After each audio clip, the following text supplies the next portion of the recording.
Okay. Hello and welcome to another edition of ProtoBalls Talk. And in today's episode, we are talking about, Star Trek 3, The Search for Spock. which is not terrible, as it turns out. Not only is it not terrible, it is in fact a very good movie. A surprisingly good movie. I will admit, going into it with that title, I thought the movie would be fairly straightforward in what it was going for, and instead it was really surprising, honestly.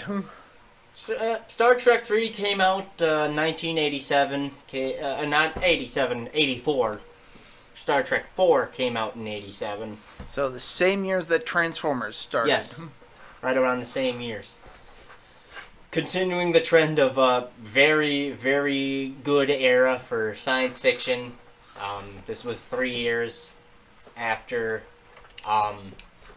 This was 3 years after the Return of the Jedi, and another 2 years after Wrath of Khan. Got a little bit of a bigger budget thanks to Wrath of Khan's success, and this was a marked return of the original crew for what was another surprise outing. They actually weren't expecting to do this movie after Star Trek 2. They were actually kind of thinking that the series was finally dead and buried after having killed off Spock. But Leonard Nimoy enjoyed doing it so much that he wanted to come back as Spock. But Nicholas Meyer did not want to return as director, so who takes up the mantle? Leonard Nimoy himself. Leonard Nimoy is directing this movie, and it shows that the inexperience shows, but it's not a detriment to the movie. Oh no. I mean, I could probably come up with a few complaints, and I'll address those at the end of the video, but those would really just be nitpicks overall. Yeah. For the most part, it's a very good movie going into it after you've seen 2. It's actually really easy to pick up if you've seen 2. You can just watch Wrath of Khan and then go to Search for Spock. In fact, it takes place very shortly after Wrath of Khan. It takes place within a few months of Wrath of Khan. So the Enterprise returns, still beaten up from the events of Wrath of Khan, and still sort of racked after the events of the Battle of the Mutar Nebula, and but most of the crew has been replaced, as it were. Most of the trainees have been put onto other ships. David and Savick have been reassigned onto the Genesis project, and speaking of Savick, she is played by a new actress this time, and it is incredibly noticeable.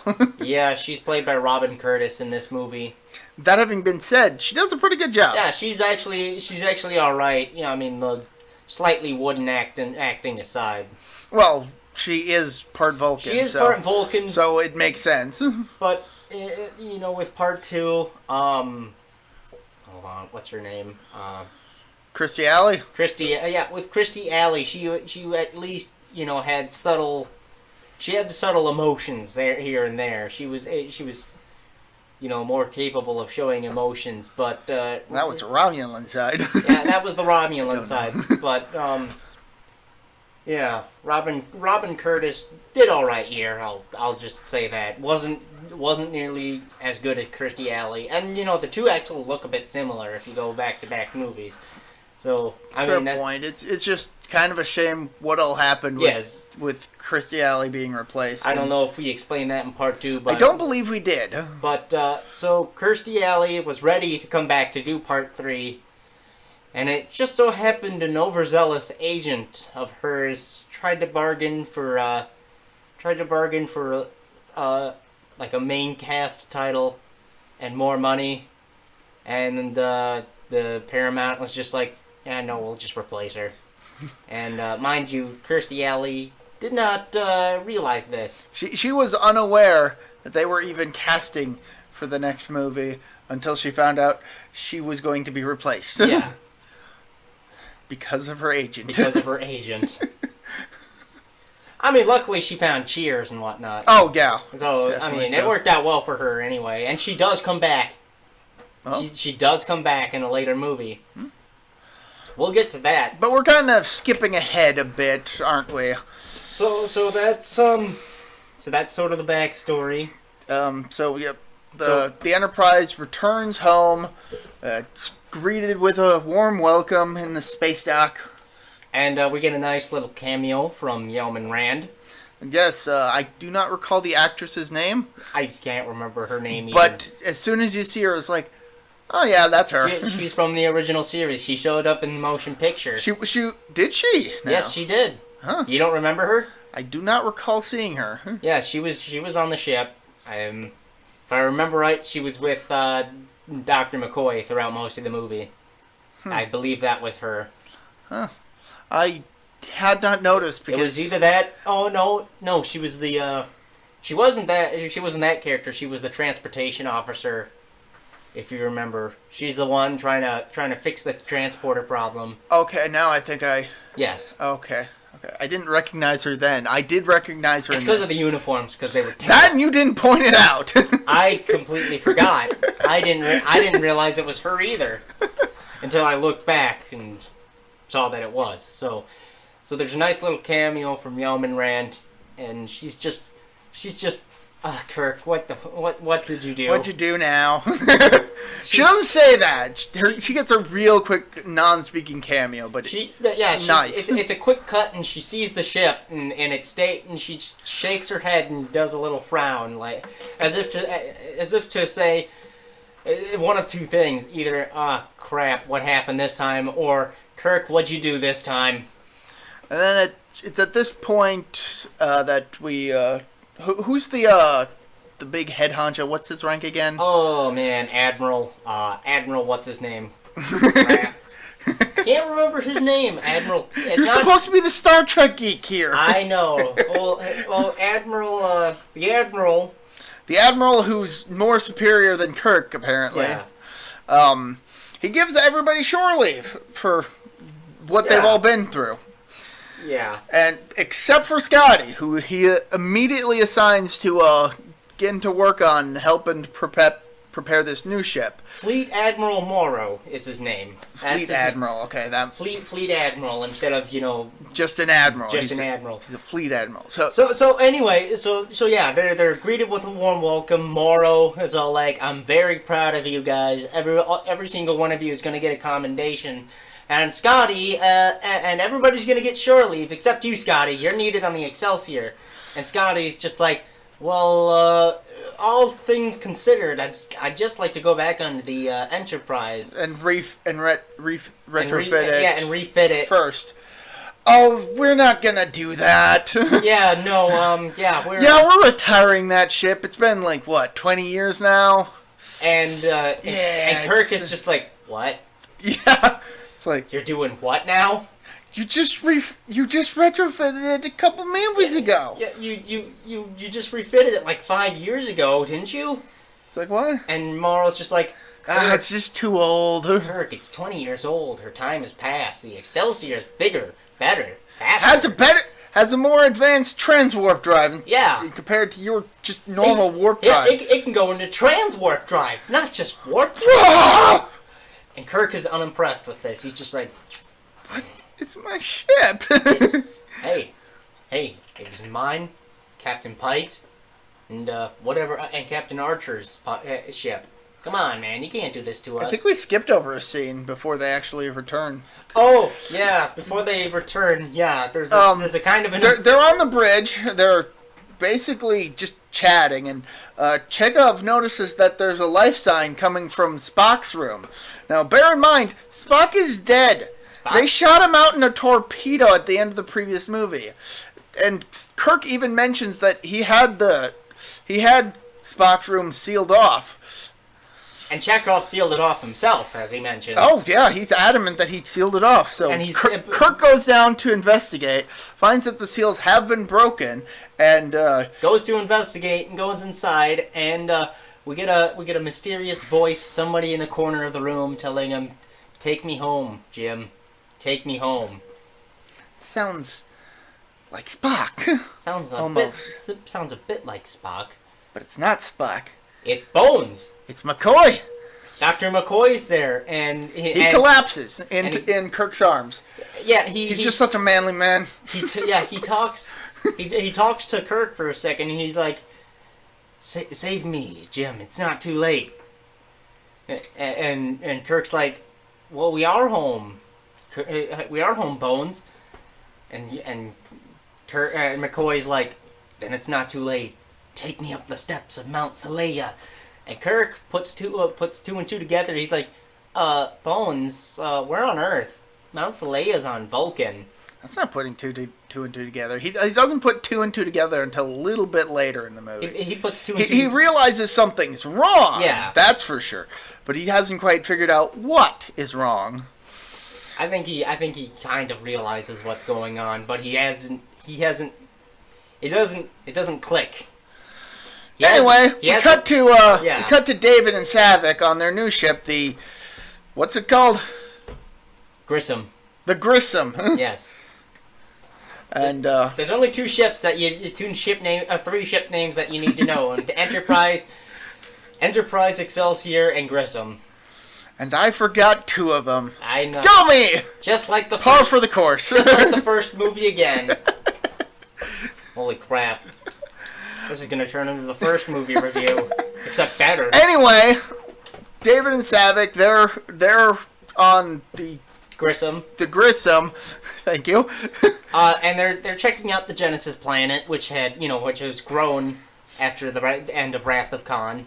And they detect a life form. Well, first they detect a foreign object on there, which they deduce is Spock's torpedo. It's Spock's coffin, yeah. Basically. And then they detect a life sign in that immediate vicinity. An animal life sign, or at least they think it's an animal life sign. And they don't know what to do. And David and Savick are completely willing to go down and investigate, or even just beam it up. But the captain of the Grissom is like, no, we're not gonna do that. We're not just gonna beam up something that we have no clue what it is, and we're not gonna do it unless we know it's completely safe. And David and Savick are just like, well, then beam us down, and they do manage to convince the captain to beam them down. They're gonna go by the book, though. They're gonna go by the book. Yeah, Savick, going by the book, the way you like it. So David and Savick go down, and they find the coffin. It's just surrounded by these slug-like creatures, which they suspect are evolved microbes that have grown into these sort of leech-like things. Which concerns David because there shouldn't be anything fully. There shouldn't be any animal life forms on this planet just yet. So they suspect. We'll put a pin in that. That's important for later. Yeah, that's kind of important. But they find inside of the coffin Spock's burial robe. But not Spock. Ooh. Spooky. That's when they start hearing voices.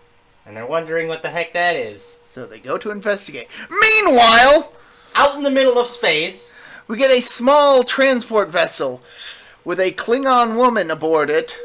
And the guy who's piloting the thing, he's a bit on edge because he doesn't really know what's all going on. Where are these guys we're supposed to be meeting? When am I going to get paid? And we really shouldn't be here. Genesis has been cordoned off. Forgot to mention that part. Yep. Genesis has been cordoned off. It's become a blacklisted subject. It's a controversial topic ever since it entered existence. It's been a controversial topic ever since the Battle of the Mutara Nebula, in which basically Starfleet had to say so. Essentially, after the Battle of the Mutara Nebula, the lore goes that the Federation had to say something because a thriving planet just showed up. A thriving planet showing up out of nowhere after a recorded battle, something was up. Because before the Genesis project was like a Black Ops top secret project. And now it's kind of public. Now it's kind of out in the open now. It's kind of an open secret at this point. So the Federation have blocked all non-essential travel to the planet. to the sector even. Or to the sector. The only reason that David and Savick and the Grissom are even there is because they're investigating it. They're the research team sent to do it. Yeah, they're the only ones allowed to be there.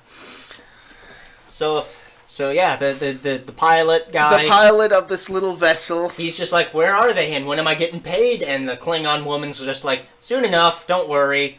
And then he's the Klingon here. warship appears. The Klingon it decloaks. The Klingon bird of prey shows up. And it is piloted by Krug, played by Christopher Lloyd. Thank you. I knew it was Christopher. I knew who it was. I just couldn't remember his name. Christopher Lloyd, Doc Brown himself. Was this before Back to the Future? This was a year before Back to the Future. So this was in the interim between Taxi and Back to the Future. Yeah. His and a couple years before Who Framed Roger Rabbit as well. So the mid '80s is actually a really good time for Christopher Lloyd. Go him. Yeah. I mean, great actor. He's a great actor, and he plays a opportunistic, sociopathic Klingon so well here. He's actually really good. He is a very good villain. But he's not Khan. He's not Khan, but he doesn't have any sort of relationship with Kirk. And we'll get into that later. But yes. I love the fact that it's not Khan, but it's not trying to be Khan. No, it's basically the writers of this movie knew that they couldn't top Khan. No, they really couldn't top the kind of movie that Wrath of Khan was, so they didn't even try. Yeah. So anyway, so Krug, played by Christopher Lloyd, he contacts the woman aboard the ship and in Klingon asks her if she has the data and tells her to transmit it to his ship. And she says that I have it. After he watches it, he asks her if she's watched any of it. Okay, so she says that I hope it proves. She says, "Here's the data. It will prove useful to you." And Krug puts two and two together and says, "So you've seen it?" "I have." Then you know what's going to happen. And she quietly is like, "Yeah, I understand, my lord." And so the captain, who doesn't understand anything what's going on, is like, "When are we going to get paid?" And she's like, "Oh, we'll be paid soon enough." The bird of prey turns around and fires on the transport vessel, destroying it. And Krug, he's not completely heartless. Klingon culture, basically dictates that if you die in battle, you're remembered with honor. And technically that counted as a battle. Counted. I feel I should also mention that at one point during the scene, it's mentioned that the Klingon Empire are in talks with the Federation to form a peace treaty.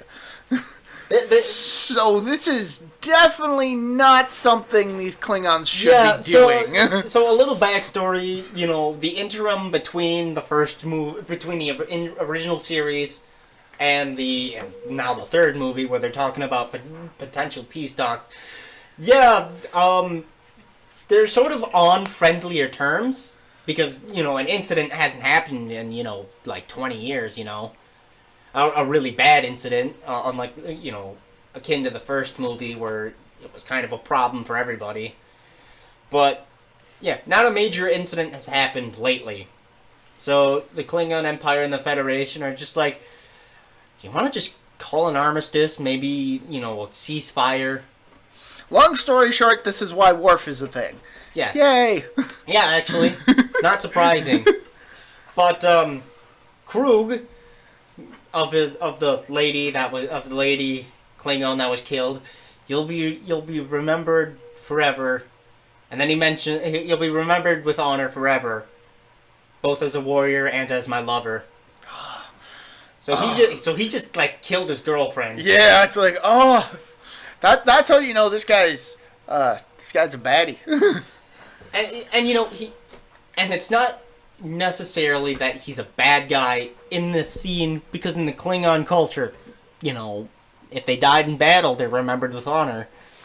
Right, but For the audience, this is the bad guy. For the audience, who are humans and are assumably on the Federation side, what a dick move, man! What a dick move! So now Krug has the data regarding Genesis.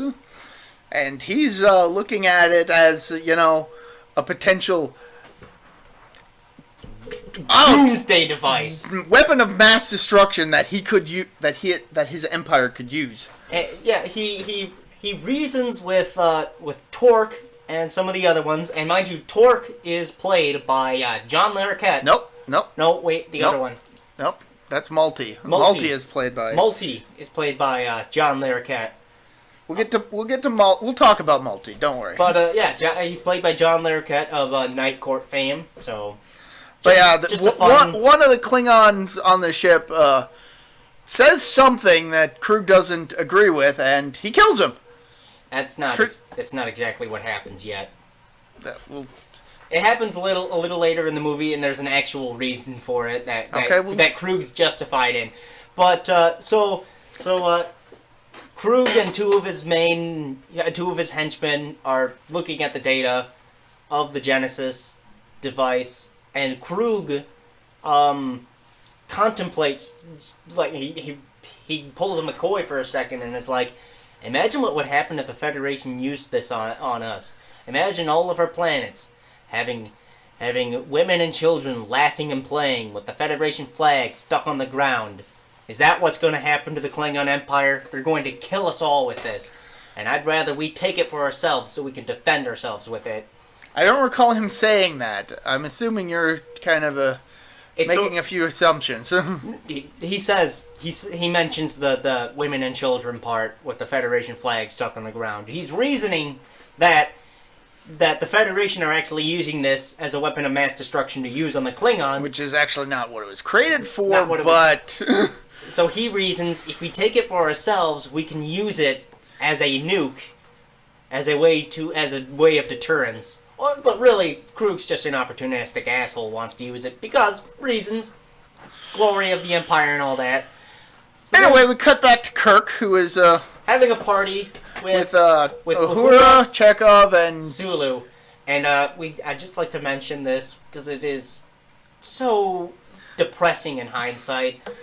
But all four of the actors in this particular moment, having this particular party, honoring those who have passed away, are currently the only actors still alive. Yeah, they killed off every other actor of all time. Yeah. Goodbye, Miley Cyrus. Goodbye, Selena Gomez. Yeah, I know. They killed off everybody. They're just the surviving actors from Star Trek. Yeah, James Doohan died, I believe, 95-ish. Lawnmower. James Doohan died in, I think, 95 or 2005 of cancer. DeForest Kelley just died of old age. If anybody just heard that, that's a lawnmower. Yeah. DeForest Kelley died of old age around the mid-90s.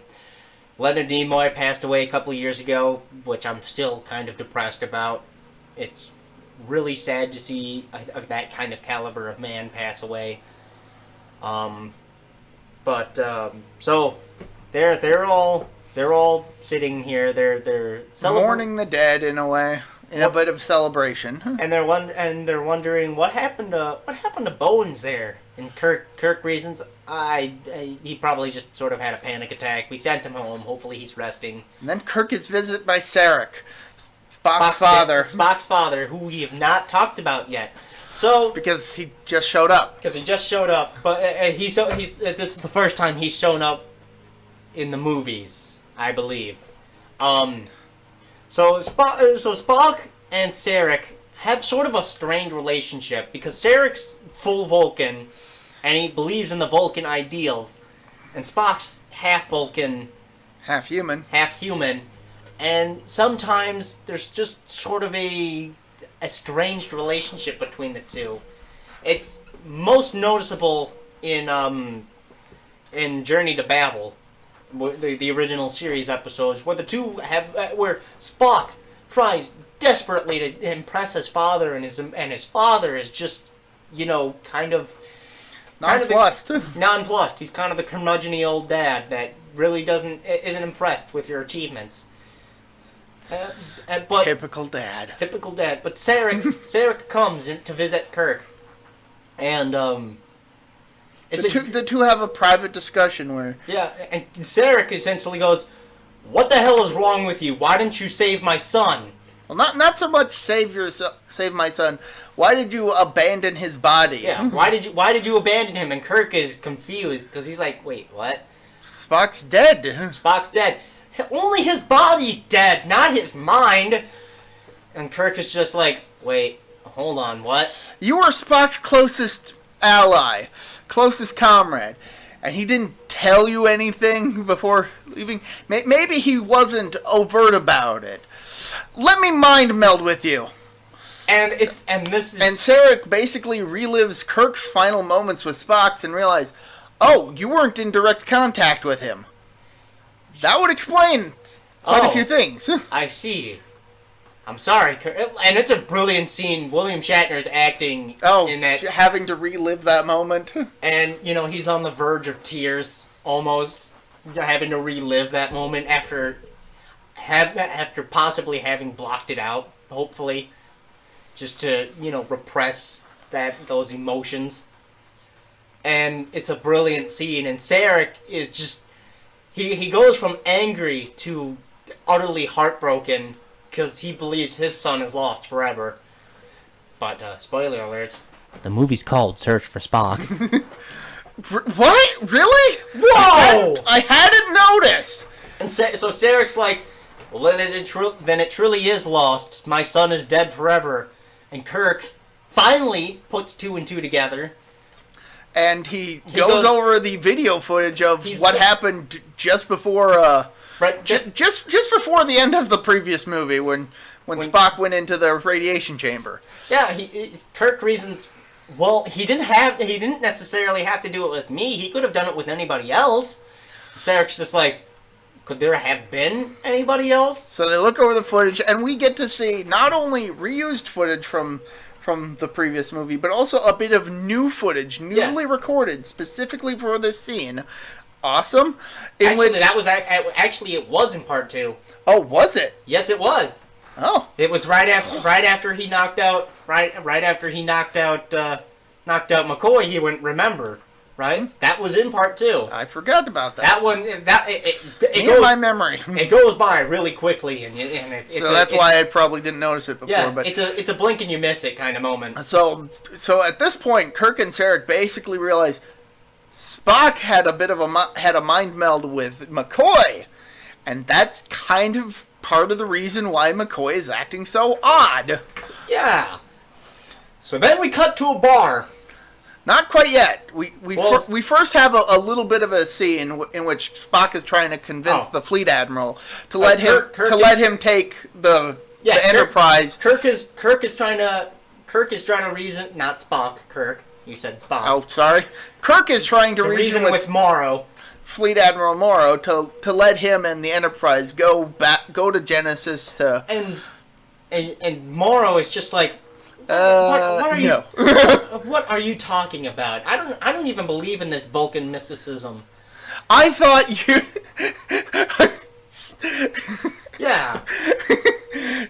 Do you remember what he says about Kirk? Oh God. Oh, Kirk says, I'm not even sure I believe it myself, but if there's a chance that we can bring Spock back, and and Morrow is just like. You need some help, dude. Go home and relax. You got famous for your rigid adherence to rationality. Oh yeah, that's right. Yeah, he's basically like, Kirk. You're a paragon of rationality, and obeying the law.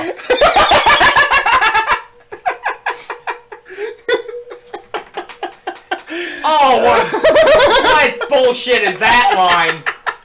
Morrow knows Kirk, okay? The two of them are actually friends. Whoa!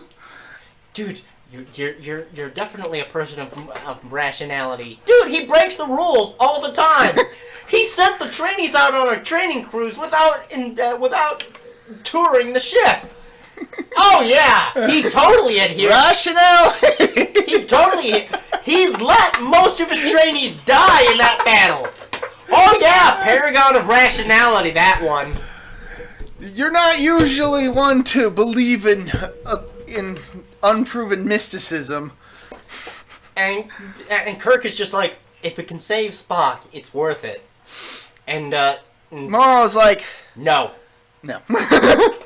So like, Kirk is like, Pope. Kirk is like, you're right, old friend. I'm sorry for taking up your time. And Morrow's like, no, I appreciate it, man. I know Spock's been on your mind a lot. I think it's just time you go home and just relax, man. It's been a stressful few months for you.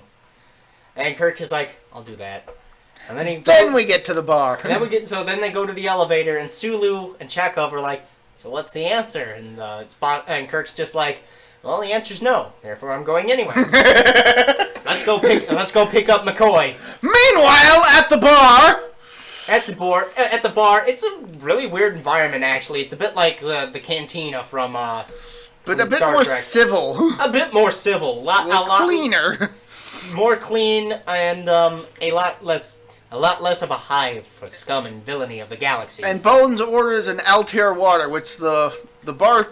The waitress was like, "That's not your usual poison." And it's not logical for one to go to a bar and order poison. And you can kind of see. Yeah, and she's kind of she's a bit, whatever. Yeah, she's kind of like, oh, okay, okay, Bones. And then this alien guy welcomes McCoy to his planet. to your planet, welcome. And Bones was like, I'm pretty sure that's my line, friend. Basically, the alien explains that he not so good at English. Him new here, still grasping language still. And he's like, and Bones is like, you have me at a disadvantage. And the alien's just like, don't worry, you seek I. Message received. Ship waiting.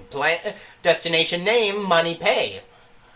And so the two of them are just sort of talking it out. And conversing, trying to haggle for the price. And McCoy is just like, God damn it, we're going to Genesis. Genesis! Genesis forbidden, not allowed! He's like, I don't care! I don't care!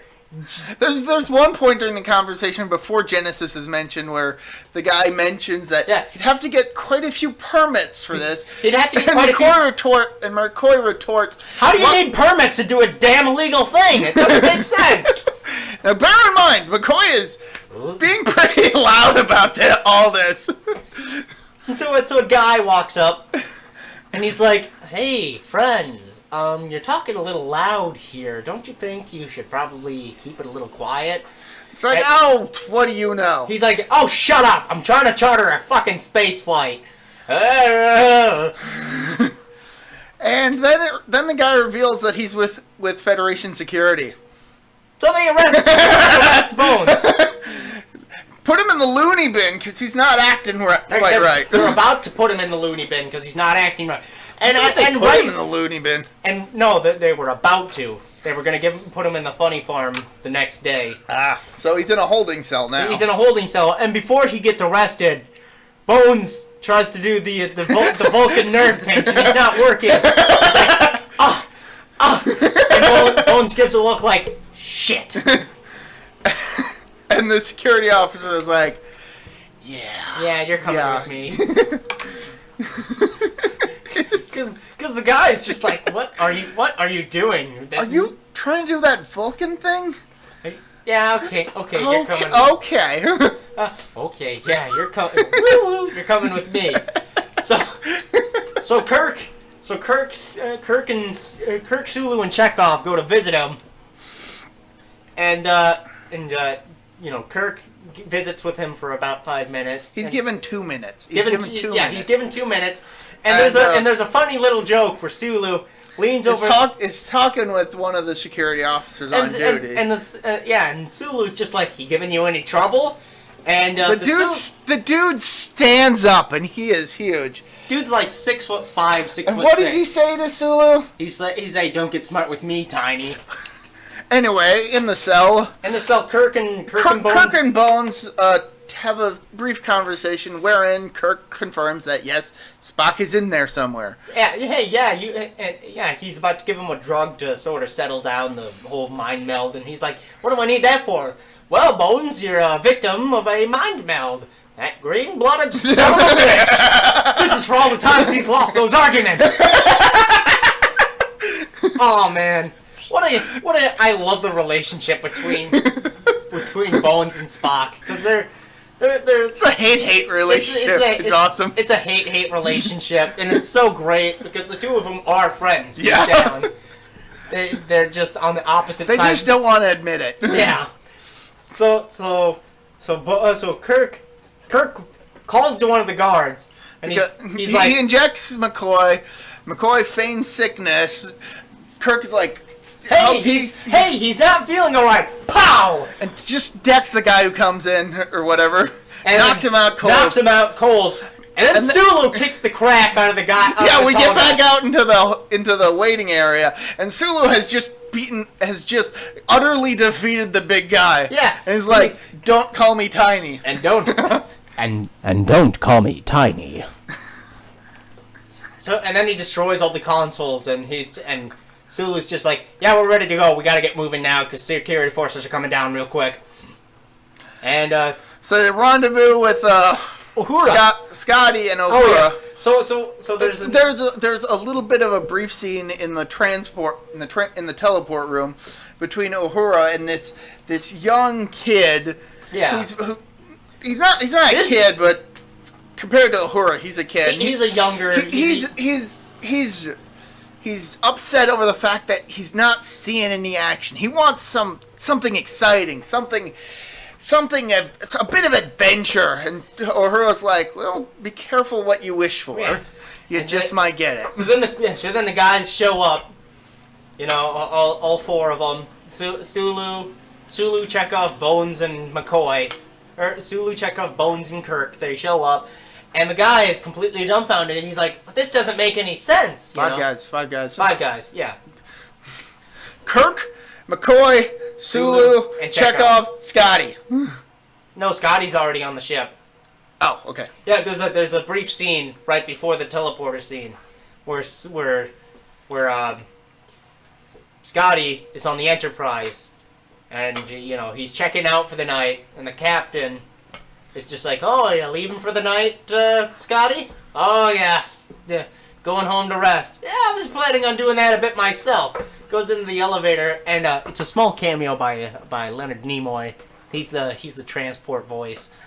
The elevator voice. He's like, "Level, please." I think ground floor or whatever it is. Doesn't matter. Thank you. Up yours. Scotty tells Leonard Nimoy, "Up yours." Up your shaft is what he says. Yeah.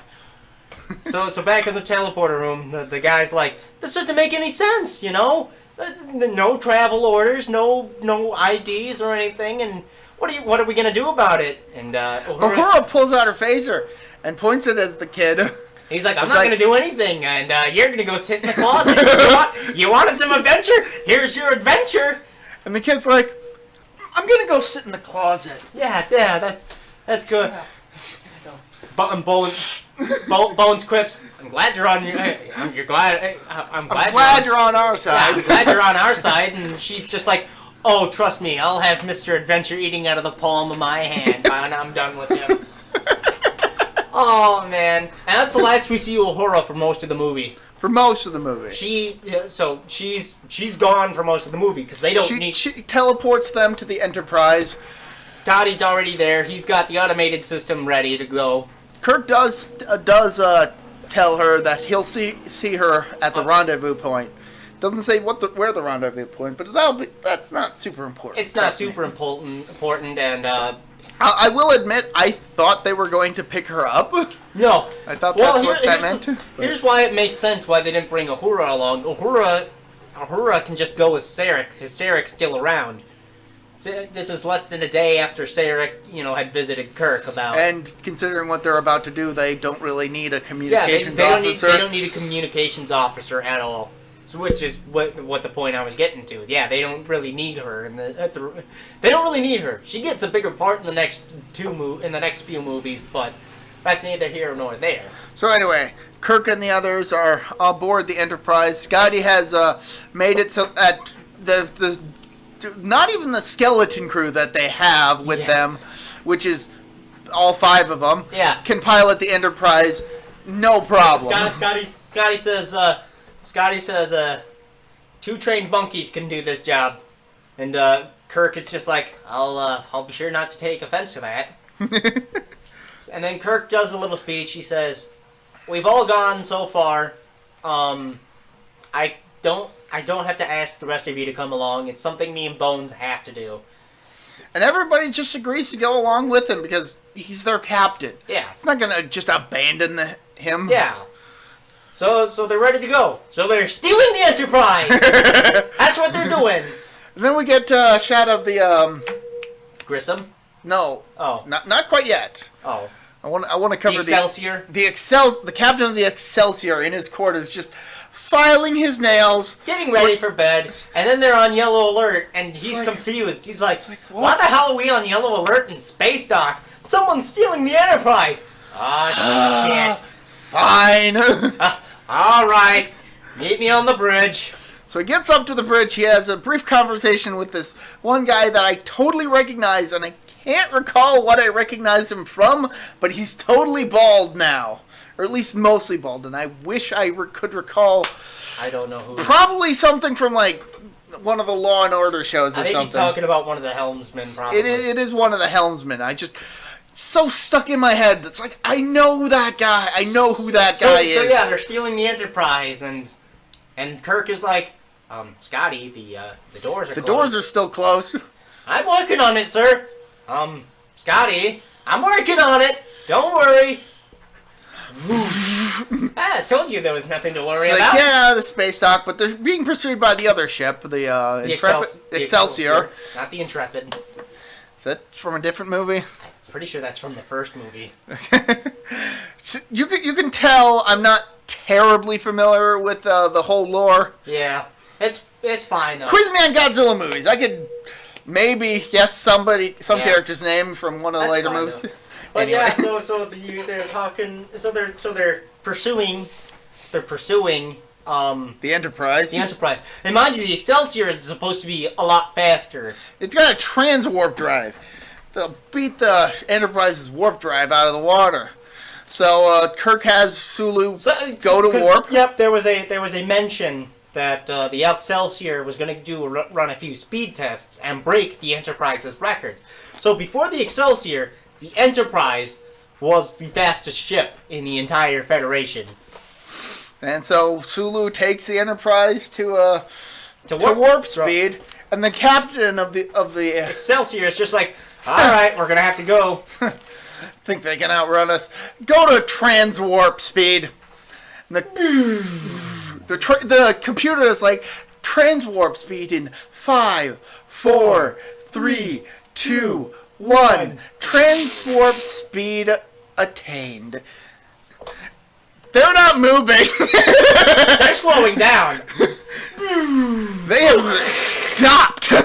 Even with the motor, the funny motor sputters and everything, the comedic motor sputters. We then learned from Scotty that he basically tampered with their transwarp drive so that they wouldn't be following them. The more complicated you make the system, the easier it is to plug up the drain. Compliments from one doctor to another. Hands a couple of the chips to Bones. Bones is actually rather impressed. He's like, nice. Meanwhile, with the Grissom. Yep, meanwhile with the Grissom. Saavik and David are exploring the planet, and they come across a snowy region, which I should mention, it was established before that this planet has, like, all sorts of biodiversity within walking distance of each other. Yeah, one second you can go to a desert, another you can go to a lush forest, another you go to an alpine area. Another it's snowing. Yeah. And that's where David and Saavik come across A child. A Vulcan Child. About 10 years of age. And David and Savick, they put two and two together real quick. They're like, oh no. Hey, they realize Captain, so we found a Vulcan child. David, Dr. Marcus thinks that, it's Spock. And everybody in the crew is just like, huh? What? Okay, well, give me a second. I'll have to... This also greatly concerns David. Yeah. Because... He's like, he shouldn't be that old. Like, he's willing to accept that Genesis may have had some regenerative properties to Spock, but if he basically rebirthed Spock shouldn't be this old so soon after the effects of Genesis. And that's something we'll bring up in a later scene, because it does get explained. He's just kind of worried about that. So the captain of the Grissom is like, I'm going to go contact Starfleet, see what we should do. Yeah, we're not going to beam you up just yet. We're going to ask the Federation what to do. Hey, go call Federation. All right. Hey, we're getting jammed here. Wait, what? Oh, God! Prey emerges! Oh, God, it's a bird of prey! Pew, pew! So Krug... I'll admit, I actually kind of missed the fact that they destroyed the Grissom. Yeah, so kind of just happened. So Krug is like, take out one of the thrusters. I want prisoners. And so they blow it up, and he's like, you idiot! I wanted prisoners! A lucky shot, sir! Pow! That was the guy who destroyed the Grissom. And then another... Torg is like, I have a suggestion. Say the wrong thing, Torg! We have life signs down on the planet. Very good. I'll let you live today. It's a great moment. Yeah. And very not Connie. Yeah, very not Connie. Like, both of them are rather impulsive, but Krug had a reason for why he wanted to shoot out the thruster. He wanted prisoners. He wanted bargaining power. This subordinate of his just screwed him out of bargaining power. Even if by accident. So he punishes them the way Klingons punish them. Death. Death for insubordination. You filthy beast! Called him an animal. He's like, God, you animal! I'm much more civilized. So then Krug and two of his men beam down to the planet. And Krug gets attacked by one of the tentacle things who have now evolved even further. Well, it was a microbe. Now it's a tentacle monster. And he's just like he struggles with it, manages to kill it. Radio's up. Nothing's happening. Nothing's happening. Just nonchalant about it. It's like, nah, this is nothing. Nothing happened. So Kirk and Spock. No. I mean. Oh my God, hold on. So many names to remember in this movie, too. David, Savick, and Spock, they're settled down in a cave. And Savick is like, why is everything just being the way it is? And David is just like, yeah, I may have put in some proto-matter. Isn't that illegal? Like, isn't that, like, incredibly unstable? Yeah, but it was the only way I could get Genesis to work. It was the only way I could figure out a couple of the algorithms to make this thing work. And Savick is just like, you just doomed us all to death. Oh my God. So David has basically come to the conclusion that the reason that Spock is as old as he is and growing is because the entire planet is rapidly going through a planet's life cycle. Way too fast! Yeah, it's going through an entire planet's life cycle. It is going through about 500 million years in a matter of days. If not hours. Even David says, at the rate we're going, this planet might be destroyed in a couple of days, if not hours. It's like, oh. Yeah, and Savik's just like, oh my god, we're gonna die here. And at some point, and then she also mentions, well, you do realize Spock's gonna have the most pain out of all of this. He's gonna be going through Pon Farr, which is the burning, which Star Trek lore. It's a burning of a Vulcan male's blood every 7th year of their adult lifetime when they turn 18. And so then we go. It's the horny. Yeah, it's the horny. It's the horny.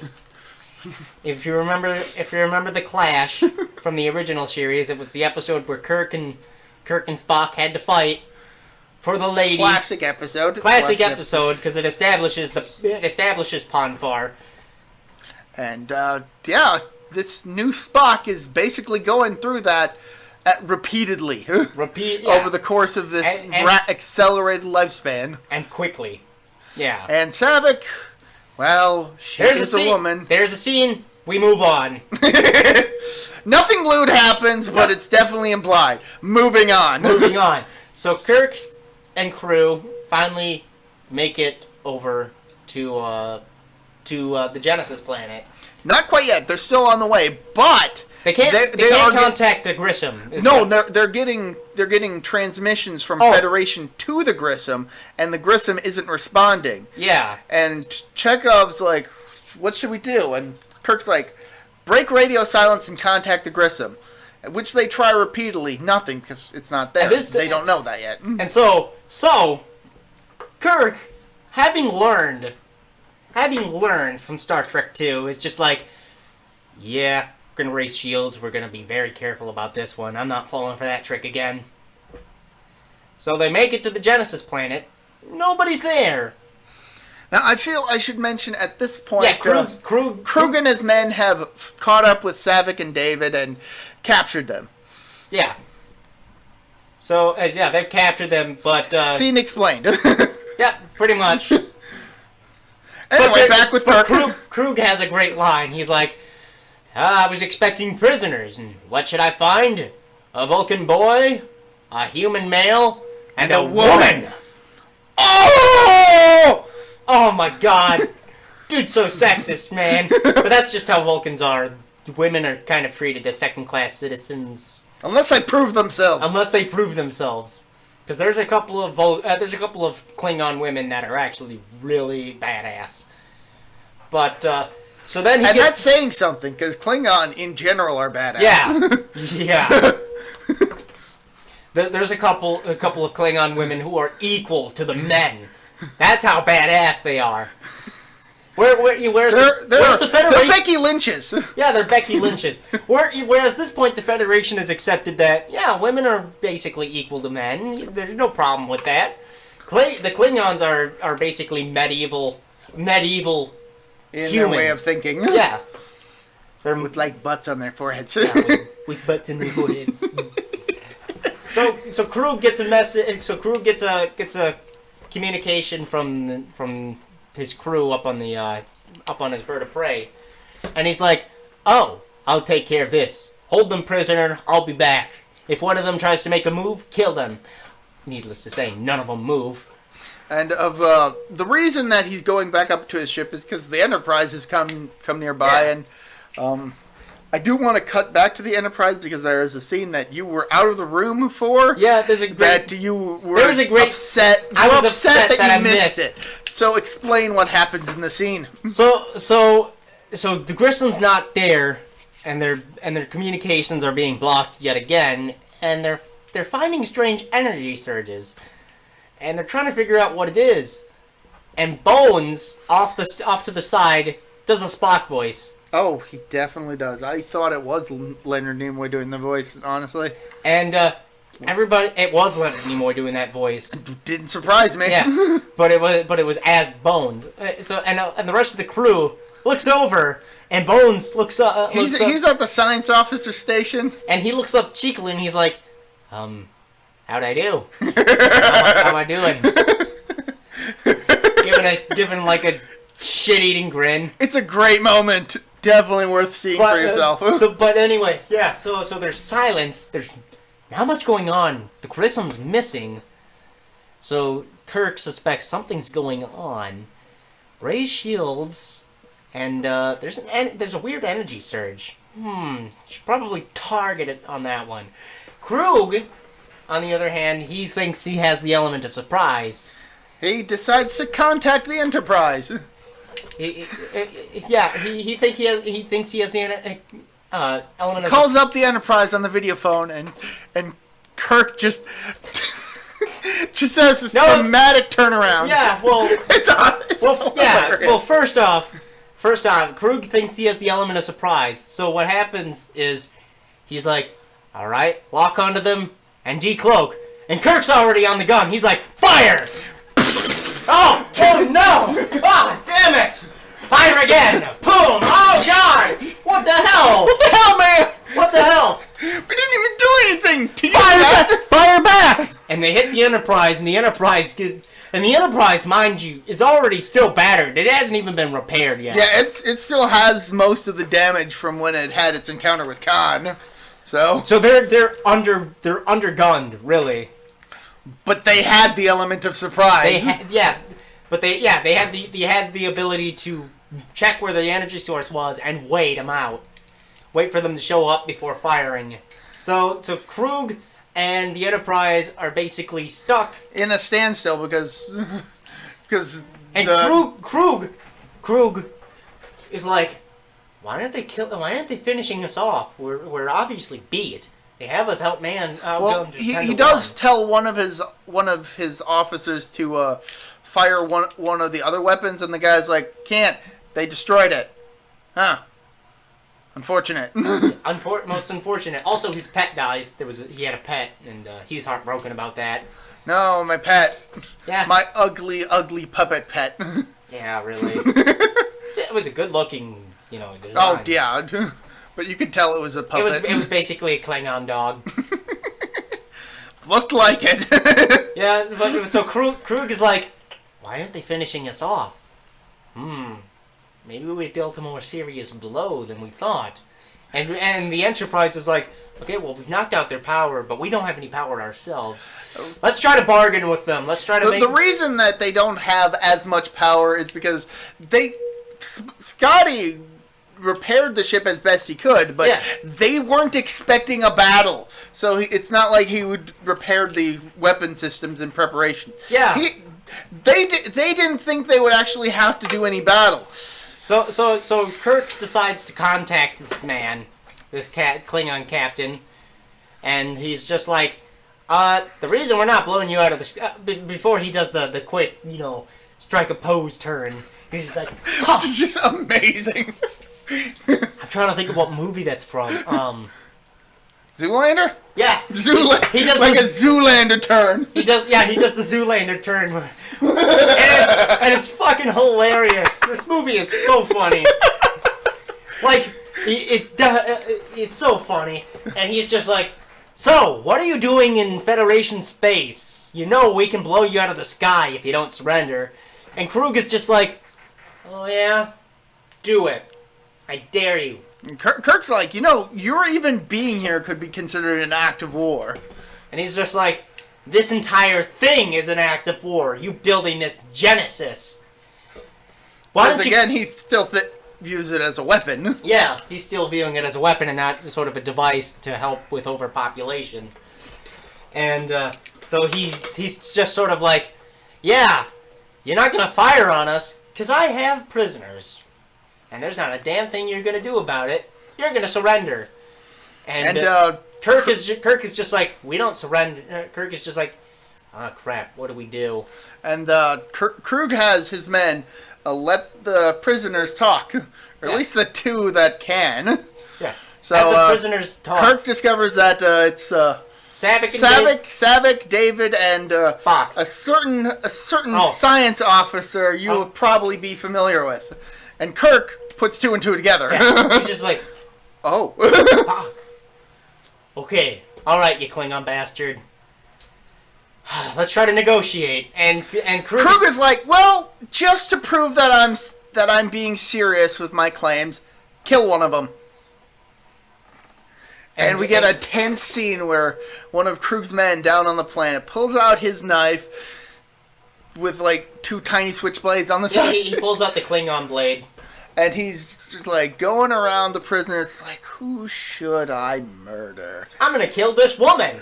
And then David jumps in the way and has a small fight with the Klingon guy, who stabs him to death. To death. And then they give the comm back to Saavik, communication device, and Saavik's like, David's dead. David's dead. And Kirk is just like,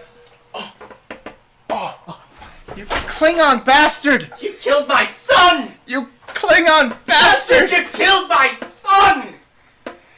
Oh! You Klingon bastard! Oh!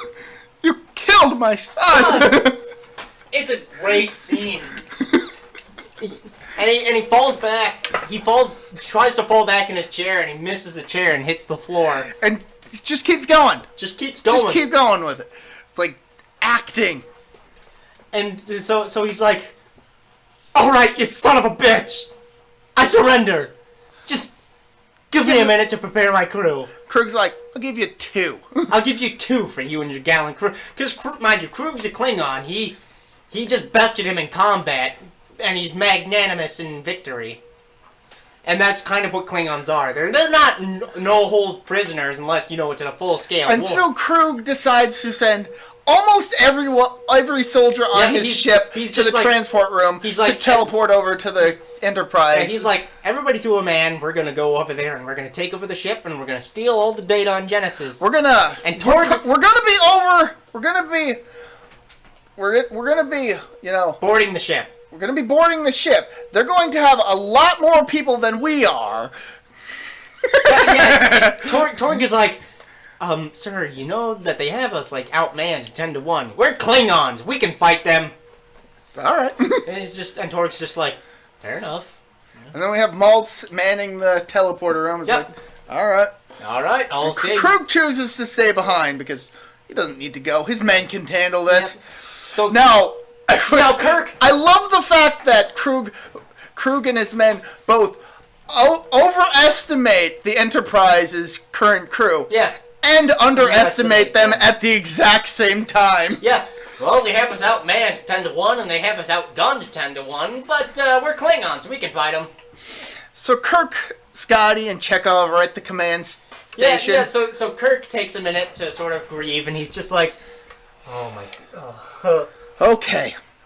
All right. And so all 3 of them input their codes to start the self-destruct sequence of the Enterprise. Kirk's just like, Klingon commander, at my ready. Prepare to beam over your crew. Everybody else, Chekhov, Scotty, you stay. Everybody else, go down to the transporter ship quickly, or transporter room quickly. And it's a great scene, by the way. They rush to the teleporter room. They beam themselves down, but as they're doing so, Kirk gives the Klingon commander the word that he can send his men over. Krug sends his men over. The Enterprise's very small crew beam down to the planet, and the Klingons aboard the Enterprise, they just start storming, looking for anything. Commander, we can't find the crew. They're hiding. This computer over here is talking.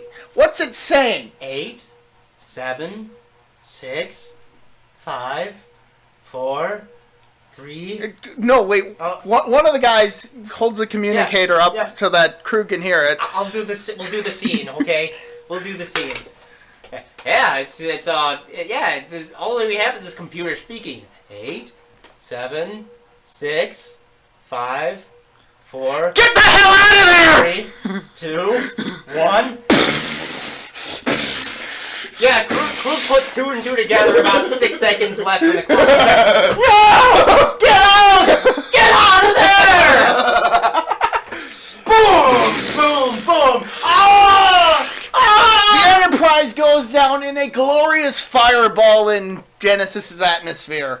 And it is a beautifully... Yeah, and Kirk and crew are watching it go down. From the planet. And Kirk is like, my God, what have I done?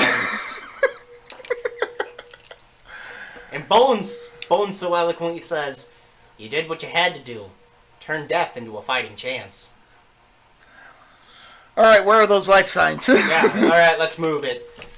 So then they catch up with everybody. They catch up with the 2 Klingon officers, Saavik and Spock and take the Klingons unaware. And Kirk gets into a fight with one of them, doesn't he? We get there, but as Kirk and oh, fucking right. There's one scene where Spock is having one of his episodes, and Saavik and one of the Klingon guys goes to see what's up. Saavik's like, no, don't. Spock hurls the Klingon into a tree. Kills him. No, he kills him. Yes. Because mind you, leaving one Klingon left. Vulcans are incredibly strong. That's just especially during Ponfar. Especially during Ponfar or when they're angry. So, so they're looking. She tried to warn him. So they're watching, and it's a great special effects scene where Spock's face is just bubbling, just like moving. Oh yeah, it's great. and Saavik's just like, oh my god, what the hell? And then Kirk and crew catch the other one off guard, shoots him and kills him. And then Kirk walks over to David. Checks on David to confirm that yes, indeed, his son is dead. And then puts his coat over him. In his final act of fatherhood, just saying, basically admitting that he fucked up. I mean, granted, most of this was his fault too. Anyway. Technically, but it's not like he really had a hand in being able to prevent it. He had a hand in being able to prevent it. If he had checked Khan, even if he had not left Khan there for 15 years. I just mean, like, in this immediate instance, I know. He couldn't have possibly done anything to prevent it. He really couldn't have prevented it. This was going to happen whether he was quicker or not. But, So then Krug beams down. He has a gun. First, Spock, or no, not Spock. Kirk takes he gets into the fight with the remaining Klingon officer. He goes with Krug. Two guys are dead. Krug beams down. It takes him. How is the second guy dead? There's a fight. There's a fight with Krug. Well, then who fights the other Klingon dude and kills him? Nobody. Oh, the tree falls on him? Is that what happens? Yeah.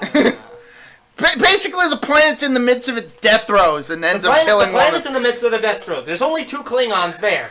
Spock throws him into the tree. As the tree's falling, they kind of get out of the way really quickly. And then the other one, Kirk shoots. So. Oh, okay. Just shoots him. Yeah, I know.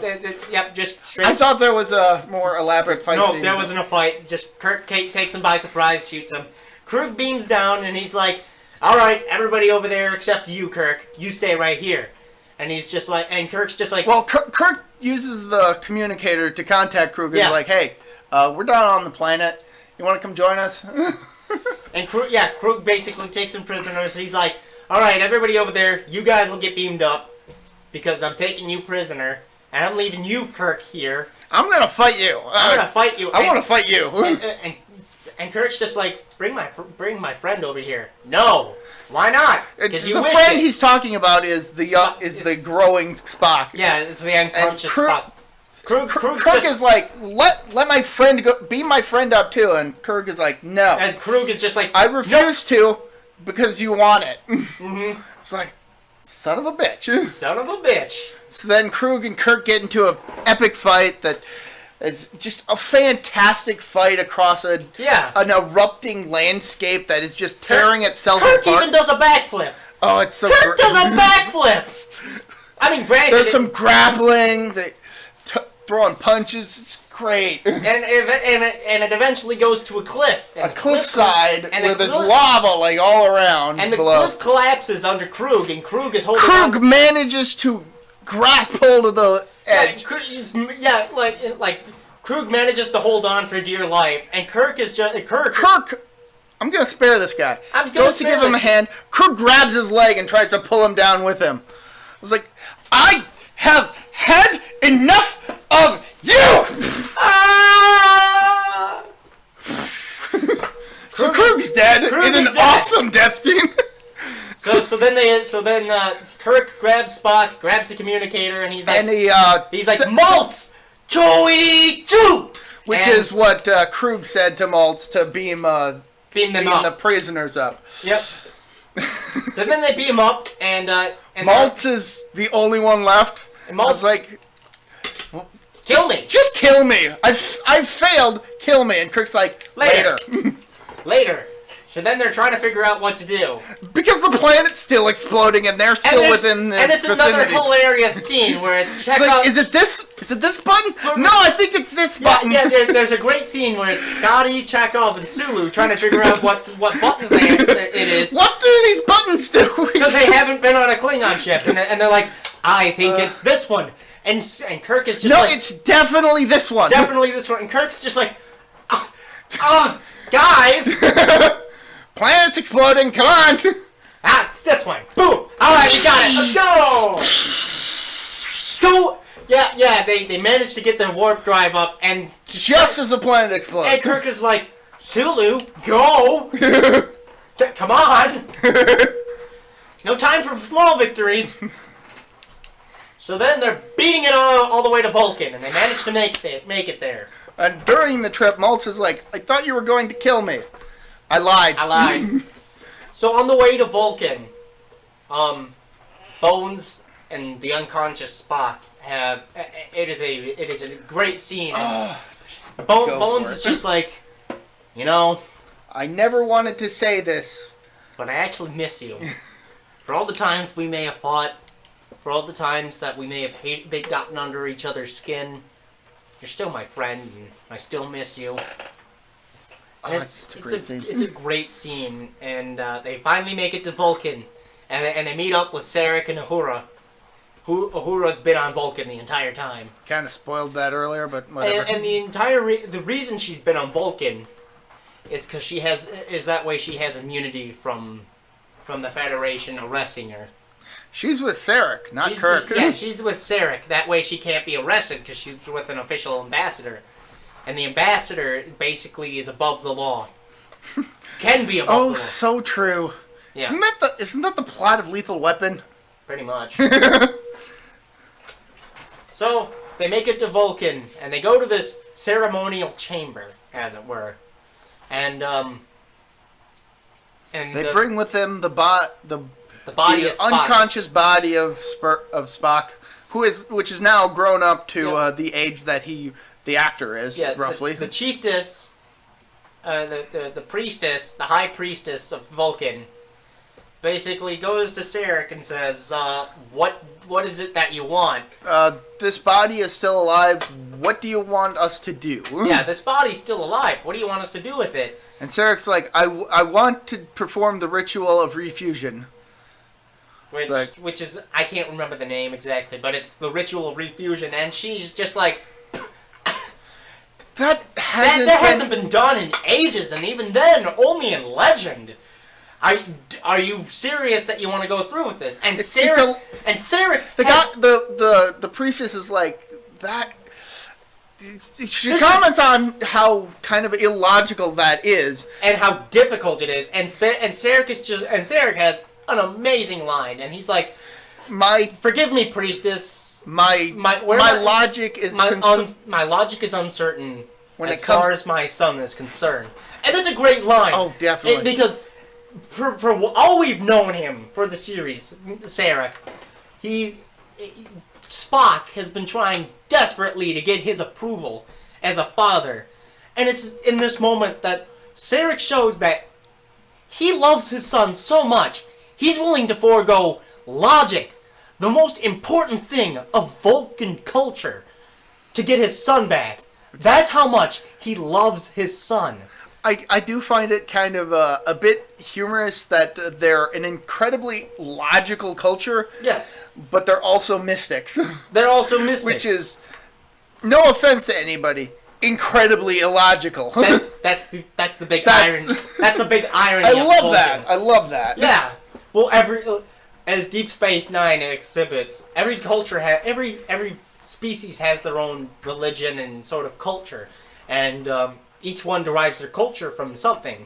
And for the Vulcans, it's from a historical standpoint, because their culture of logic is based on one man who taught them that having logic is better than having emotions overtake you. So they managed to live a logical lifestyle, but continue to keep their religion and culture from when they were a warrior race. Which is so fun backstory for that. So then the priestess asks, "Okay, which one of you has Spock?" McCoy, Leonard H., son of David. Yeah, that's a great line. He's kind of aping how the priestess had addressed Sarek. Yeah. By. Yeah. Like, he's being respectful about it, but you can kind of tell that he's kind of taking the piss with it. Mm-hmm. not in a way that's intended to be offensive. No. He's just like, let's try to liven up the mood a little bit, lighten up the mood. And so the priestess basically tells him, this thing is dangerous. Not just for Spock, but for you as well. Are you sure you want to do this? And Bones is just like, It's like a moment of hesitation. It's like, oh, hell yeah, let's do this shit. Let's do this. And then he turns to Kirk and he's like, nobody could have told me beforehand. So then the ritual begins. Bones lays down on a table next to the priestess. The priestess mind melds with both him and Spock. It is not a whole lot happening, I'm not gonna lie. It's not much is happening, but the music swells up, and it's like a fantastic scene. It is a fantastic... Because all the Vulcans lower their head, close their eyes. They're assisting, mentally. They're assisting the High Priestess in refusing... And Kirk, I think, at this point realizes, there's nothing I can really do at this point, but wait. But wait.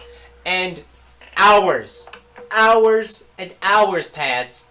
And by this point, everybody else had fallen asleep. All the other humans. Kirk is still awake. Kirk has been waiting hours to see what happens. So the ritual is complete. Bones comes down and he's like, I'm fine, Jim. Can't really say I don't know about him. And so they're waiting. Everybody's awake now. They're waiting to see what happens. And Sarek is like, at this point, only time will tell if it was truly successful. We'll just have to wait and see. Yeah. So Spock is in robes, and they walk past Kirk, and Spock stops on the steps, and he turns around, removes his hood, and he has a look of, I recognize you. My father says that you were my friend, that you came back for me. This is not logical. And Kirk is like, the needs of the few outweighed the needs of the many. And Spock goes, ship, out of danger? You saved the ship, Spock. Jim. Her name is Jim. Yes. You're right, Spock. And Spock's back! Not quite all back, but he's back enough where you can definitely tell he's going to be okay. And Bones, and he looks at everybody else, and Bones gives him a smile, points to his head like, you can thank me later. He's like, it's good to be back, friend. And so and that's the movie. That is the movie, and it is a great movie. Yeah, and it says the adventure continues. For Star Trek 4, of course. Of course. Because we can't end this storyline. I mean, after all, Kirk and company just committed huge crimes on the Federation. But let's talk about that some other time. Yeah. I still want to talk a bit more about this movie. Yes. This movie is very good. The first movie was very thought-provoking, but incredibly tedious to sit through. The second movie was an absolute joy to get through, and was an emotional and psychological thrill ride. This movie was basically like the Shore Leave episode. Yeah. It was dumb, it had dumb moments, but it was so incredibly fun. I honestly expected to go into this to be a bit more somber, a bit more philosophical, and instead, I just got a fun standalone movie that just so happens to have a major plot point. Yeah, it's a great movie. 8 out of 10 is what I said. Like I said before. Now, the biggest problem people have with this movie now, The biggest problem people have with this movie is that it didn't have the emotional impact. It had emotional scenes. Great emotional scenes. But it didn't have the emotional impact that Wrath of Khan did. And it didn't have a villain the caliber of Khan. It didn't have a rivalry of that peak. But like I said before when talking about him, Krug is a great villain. He's not Khan level, but they're not trying to make him Khan level. And it's unfortunate that in the grand scheme of things, Krug is not that memorable. In the grand scheme of things, he's not that memorable. But he was an incredibly fun villain. He was an incredibly fun Klingon villain. I friggin' love him. Christopher Lloyd's a great actor. He did a fantastic job. But I will say that earlier I said that I do have a couple complaints regarding this movie. Yep. And I want to talk about them. Have at 'em. My biggest complaint, which kind of envelops all the complaints, is that this movie kind of undoes some of the good stuff that the previous movie did. The whole Genesis planet. That is a fantastic scene, and it's undone by the fact that due to certain elements, it just dies so quickly after it is birthed. That's kind of unfortunate. I don't like the fact that David's death happens in this movie. I kind of had hoped that he would go on to be more developed before maybe at some point down the line being killed off. So David's death kind of lacks the emotional impact that it should have, because I feel that the previous movie was basically helping to bond or mend the relationship between David and his father, and David just gets offed just so rather nonchalantly. Yeah, David's death just sort of happens, but Kirk's reaction to it is gold. Like I said, I just kind of wish that David had been killed off at a later point, where we had gotten a bit more development from him as a character. Yeah, David's only been in two. Well, we did have development for David. Well, I meant more development, to have a better bond to him as the audience to a character. Well, so that his death would have a more emotional impact for us. Here's I'm going to counterclaim that. In 2, he was a scientist that happened to be Kirk's son. That he hated Kirk, hated the military, was anti-authoritarian, and tried to kill Kirk at one point, but eventually relented and became proud of him as a father.